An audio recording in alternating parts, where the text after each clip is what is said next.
сон. Орхан влезе во постела. Се покри со јорганот, беше мрак. Пред неговите очи масата почна да чекори и да зборува. Ке те задавам, зашто со ножето по мене го пишуваш своето име. Пред неговите очи почна да чекори и да зборува столот. Ке те скршам, зашто секогаш само седиш само на еднава моја нога. Потоа виде како пред него почнаа да летаат и панталоните. Ке те обесиме, зашто джебовите ги полниш со најневозможни предмети.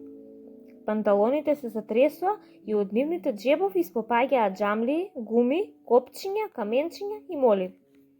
Пред неговите очи тетратката почна да ги врти своите страници и да зборува. Не гледаш ли каква сум? Зарем не ти личам на алваџески тефтер? Таа беше исполнета од најразлични шари, грди зборови и фотографии на разголени жени.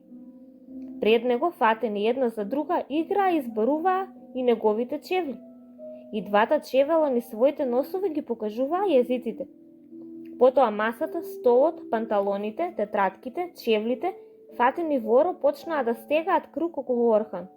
Тој почна да се тресе од страв, па мораше да побара помош од мајка си.